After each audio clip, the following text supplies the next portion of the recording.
Hello there, Mad Mike here, and welcome back to the channel.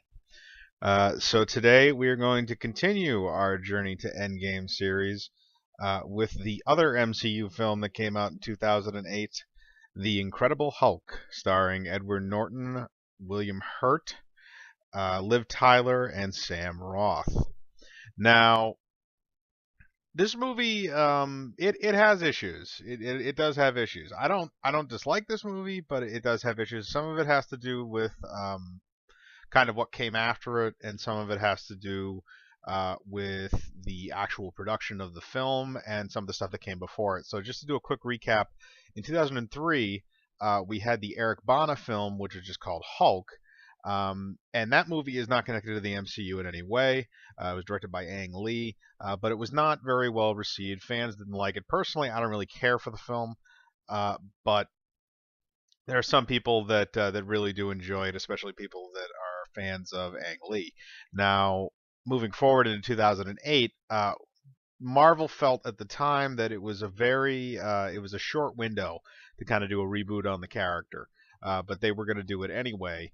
And the Incredible Hulk film, the thing with it was that at the very beginning, and it kind of is a little clunky. You get the idea, but the idea is they're kind of recapping when he became the Hulk at the beginning, so you kind of get a very quick recap of what happened, and then you move into present day. So essentially, he hulks out and he accidentally hurts Liv Tyler, who plays Betty Ross, and there's a government project that's involved in it, and William Hurt has a hand in it, and he plays General Thunderbolt Ross, and he essentially. Liv Tyler's character, Betty Ross, blames him for what happened to Bruce Banner, who's played by Edward Norton. Now we move forward, and Edward Norton he's been running from the U.S. military. He doesn't stay in one place for very long. I believe we find him first in Brazil, and he is working at a juice bottling plant. And they do. Here's the other thing: is they kind of show, and Edward Norton kind of fits the character very well. Even though I do really like Mark Ruffalo playing the character later on. Edward Norton also only played this character for one film because of some contract disputes and because he wanted more creative control over the films. And Marvel wasn't willing to do that, so they basically canned him and then brought in Mark Ruffalo for future movies. So we catch up with Bruce Banner, and he's basically in hiding at this point. He's not staying in one place for very long because the military is essentially tracking him, and he's trying to lay as low as possible. Basically, he's just trying to live off the grid and under the radar. But something happens at the bottling plant where they pick up his blood basically goes into one of the drinks, and it gets reported, and somehow that makes it back to Ross, and then they find him at the facility. So then he has to break free, and of course during this process he does manage to escape. He barely manages to escape, but all the scenes that we see in Brazil set up kind of the life that Bruce Banner lives, and I think Edward Norton does a good job of portraying this, where he has a heart rate monitor on him at all times.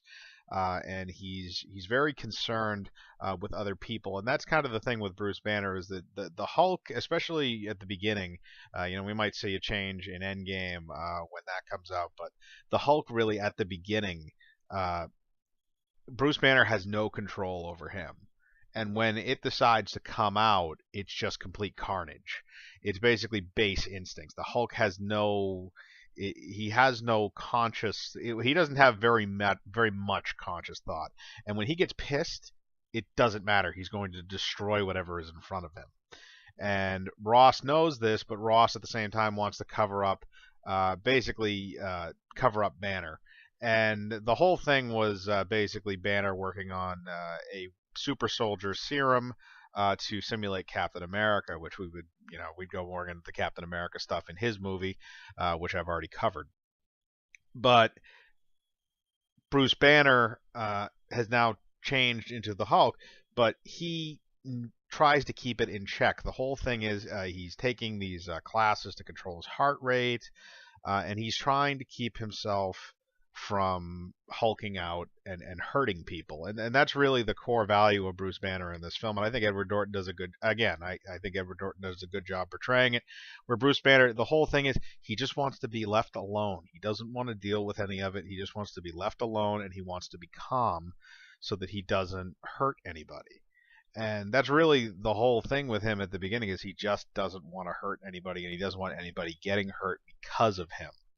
And that's really why we identify with Bruce Banner, especially early on, is because he's essentially he's selfless. You know, this was an accident. He was a victim of circumstance. Essentially, he didn't want to become the Hulk. It just sort of happened. And when you run up to him in this, you know, he's essentially he's dealing with a very serious problem. He's basically almost considers it like a disease that he has to manage. And you know, they show the different ways that he manages it through the meditation and through the heartbeat monitor on the wrist and all of that. And but back to the actual film, you know, he escapes from Brazil, and this is the first time we see the Hulk in the movie. In that opening montage, it's all from the first person, or it's from Hulk's perspective, so we never actually get to see him. But we get the reactions from people, obviously, but we don't actually get to see the Hulk in full form. And this is the first time in Brazil that we actually get to see that. And this is kind of where the movie loses points for me. The CGI has not really aged well. I don't really care much for the way that they make Hulk look in the film. The physique is fine, but and they stated that they used Edward Norton's facial models for the models of the Hulk's face, as opposed to just making a generic type of Hulk face that just looks a certain way. And you can't really tell, and I think that might be because Edward Norton does not have a very pronounced jaw, and the Hulk generally does. So they had to make the jaw a lot wider in post when they were doing the special effects for the Hulk. So it doesn't really look right in terms of if you're comparing it to Edward Norton's face, it doesn't really look like Edward Norton at all. Whereas, you know, the Mark Ruffalo Hulk, if you look at him and then you look at the Hulk, you can tell that was Mark Ruffalo. You can tell by the face. But it does take points off for that. The CGI is a little bit clunky in terms of just the look. It hasn't aged well. They obviously improved it drastically for Avengers, which came 4 years later. But in this movie, it's a bit noticeable, and I will take off points for it. But the other thing we get to see during Banner's escape from Brazil is Sam Roth's Emil Blonsky. Now, Emil Blonsky, when you first meet him here, that's really where you get introduced to him a little bit earlier, but you meet him here, and this is where we kind of see why Blonsky becomes what he becomes by the end of the movie when he becomes Abomination. It's because he has a thirst for power. He's reached the pinnacle of kind of men in terms of you know, his physical strength and stuff like that. He's at the top. He's a special unit commando. At the same time, he is aging a bit, so he's not really at his full prime, but he's a little past it. So we see Blonsky, and we see his reaction to the Hulk. And he even describes it as pure power, and he wants that. And William Hurt, as General Thunderbolt Ross, is willing to give him that power, or at least some of it, because he gives him a prototype super soldier serum that they originally developed to try and replicate the Captain America serum, which again was something that Banner was working on improving when he got blasted with gamma radiation and became the Hulk. So Blonsky again gets a little bit of what he wants. It's kind of almost like a drug addict, where he gets a little bit of what he wants, but then he wants more and more and more until he becomes Abomination. And I think Sam Roth does a really good job of portraying that. And then we go, you know, after we go from Brazil, then we go back to the United States, where Edward Norton's Bruce Banner is trying to get in contact with Betty Ross, played by Liv Tyler, and Liv Tyler is just kind of there in this movie. I really don't consider her that much of a. I don't consider her too much of a core. I mean, she's in the movie enough. She deserves a direct starring credit in the film. But she's really doesn't amount to that much. Her banter with Edward Norton is good. I like the chemistry. It's pretty good. Um, but again, nothing fantastic, and she never shows up again. That's the other problem I think with this movie is a lot of these characters don't show up again. The only one that I can think of is General Ross, who shows up again in Captain America: Civil War to give them the Sokovia Accords. He's really the only one that shows up, and obviously the Hulk shows up, but he's played by a different actor in Avengers with Mark Ruffalo as opposed to Edward Norton. So really, almost nothing is carried out of this film in terms of the people that were in it and the characters that were portrayed in it, other than the Hulk and Ross. And it feels almost like it's a little bit removed from the MCU, even though we know that it's part of it. Um, and they even tie it in where they have a little cameo by Robert Downey Jr. as Tony Stark later on in the movie. But going back to the plot itself, uh, you know, the university stuff plays out how you think it is. They figure out he's there. The military shows up. They try to take him down. Doesn't work. It's kind of paint by the numbers a little bit until you reach near the end of the film, where the whole point is that Banner has been trying to cure himself of the Hulk for years now, and he's been working with an old university friend of his to basically try and dissect his blood and find a way to or to analyze his blood and to try to find a way to remove the gamma radiation from his bloodstream and from his body in order to remove the Hulk. And this goes into several phases, but ultimately we get to kind of see how the progression of Bruce Banner has come, where basically he's trying to solve this problem. At the same time, he's also trying to run from the U.S. government, and he's just, he's dinking and dunking, basically trying to get out of where he is. Otherwise, he's going to wind up getting caught. And if he gets caught, his idea, and probably what Ross would do, is they're going to kill him and then dissect him and figure out how to make more of him, but controllable. Which is essentially what Blonsky wants as well, but he just wants it now, instead of waiting for it to get analyzed and then having it later. And Blonsky, again, he's been injected with more of this super soldier serum as the plot goes on, where he actually has developed somewhat of a healing factor, where the Hulk actually kicks him during the university scene when they break out of the university, and he basically breaks every bone in his body. But Blonsky somehow recovers in the course of a day and then comes back, despite the fact he was literally in a full body cast the day before, which means that the serum that was inside of him is working to some extent. Now, we fast forward again, and there's really not too much to mention in the middle part of the movie. It flows okay. It builds up the tension all right. I wouldn't say it's perfect. They have some kind of bantering lines. There's a line specifically between Edward Norton that's kind of funny about the New York subway. And then we have what becomes our finale, which is the scene at the university where Edward Norton finally meets his counterpart, Mr. Blue and Mr. Green. They call each other. So the Mr. Blue character has basically explains that he's been diluting Edward Norton's blood sample so that he can create more of it, and then synthesize it so that he can use it for experimentation. And his goal is essentially the government's goal, which is to control the transformation as opposed to actually solving the problem and making Edward Norton normal again. And Edward Norton is not happy with that, but at the same time, the government has followed them in, and they have now since staked out the place, and Edward Norton is knocked out with a tranquilizer dart. Now, this does bring up a couple of questions. First of all, why the hell didn't you do that before? Because every other scene in this movie, they show them with guns, and nobody shoots them with a tranquilizer dart. Why wouldn't you just shoot him with a tranquilizer dart from a sniper rifle? You've obviously had eyes on him more than once during this entire film, and for whatever reason, they just decided to do it now at the climax because they needed him out of the way, while Blonsky breaks into the place and proceeds to interrogate Mr. Blue and force him to put Hulk's blood into his body. Now, I'm not entirely sure if that would actually work the way that they put it out to be, but I'm willing to have the suspension of disbelief.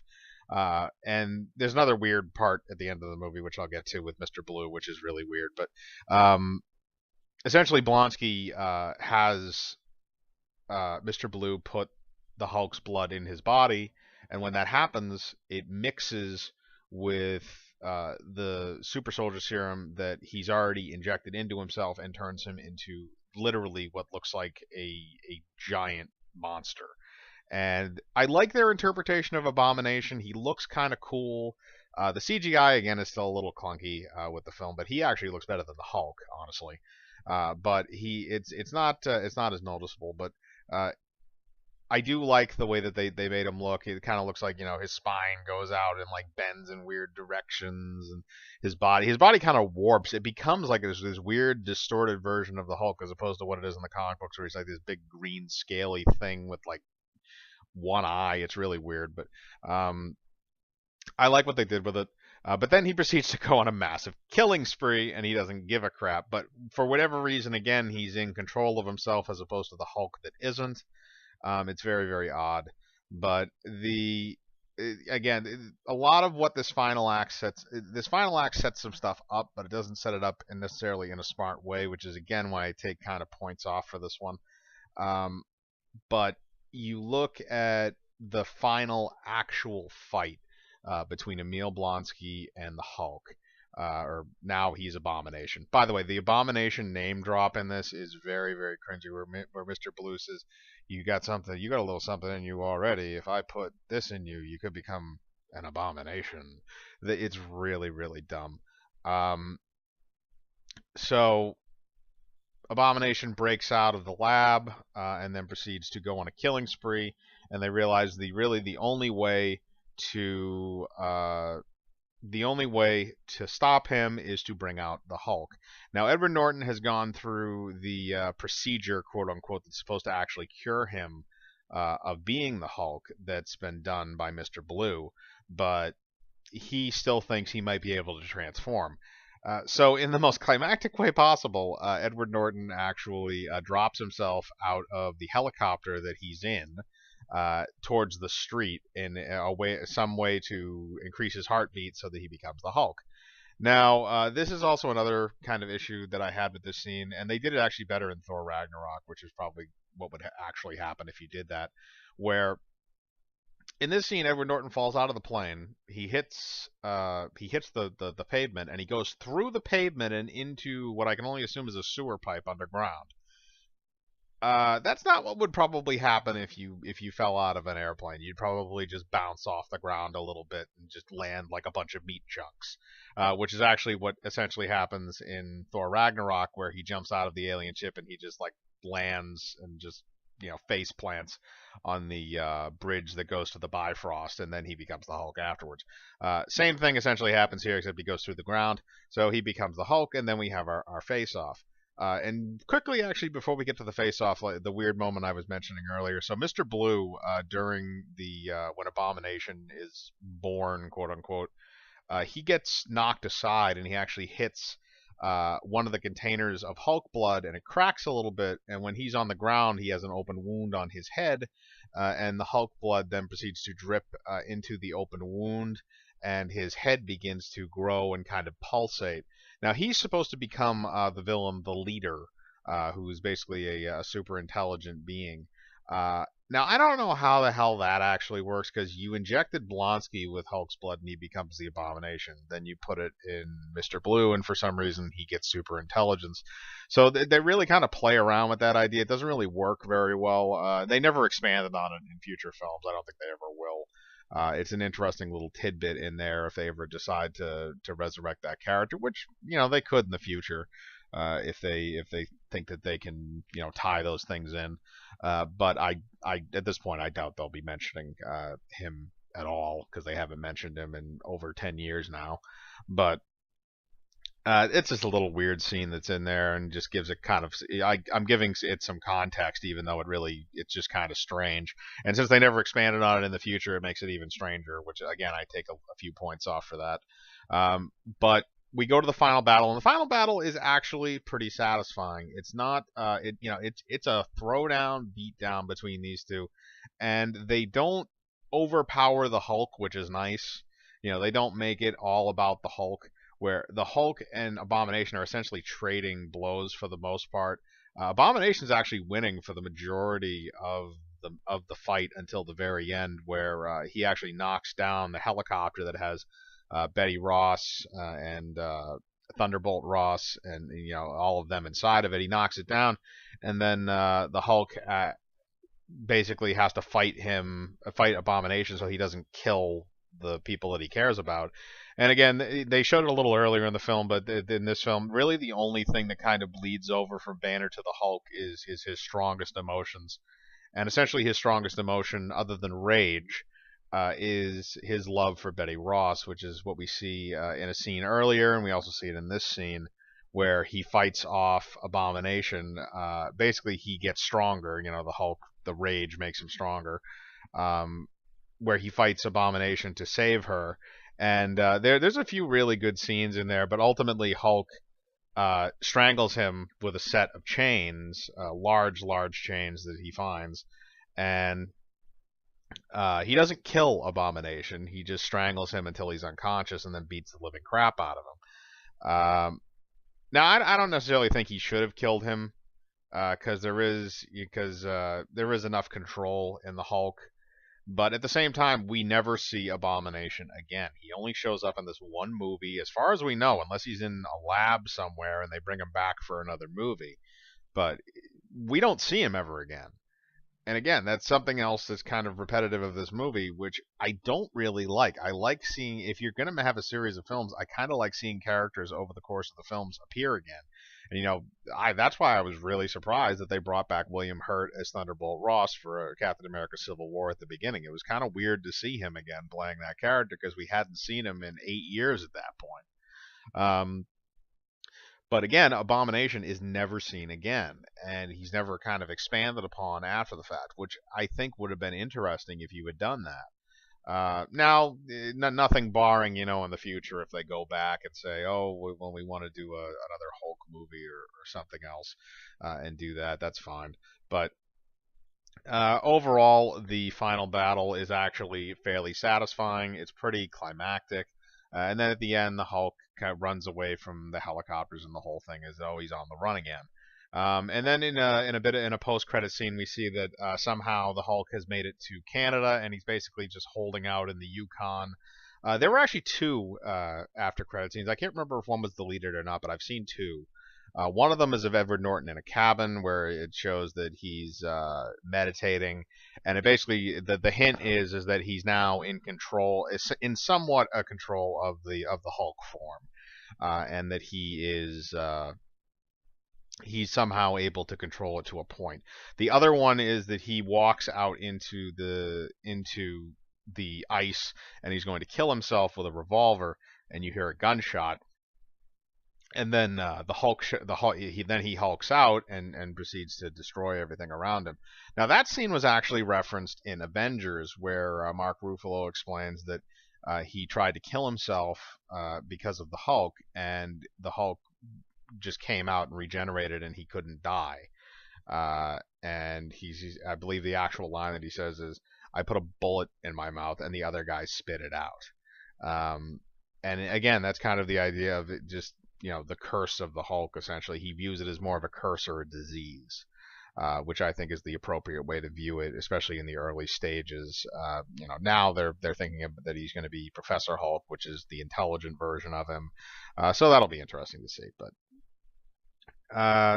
you know, going back, let's just looking at the film as a whole, I think it's okay. I don't think it's anything outstanding.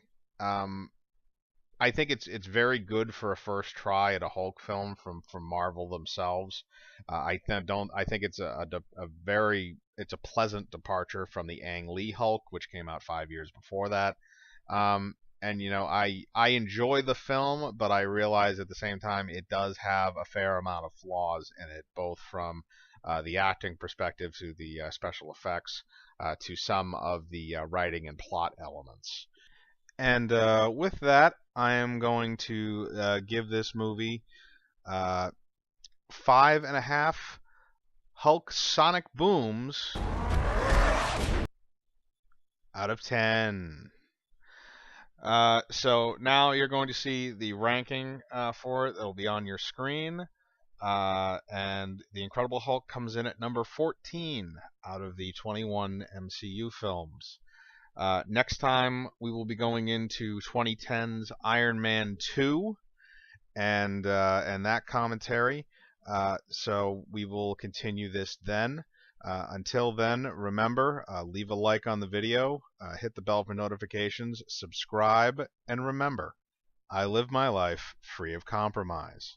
Do you?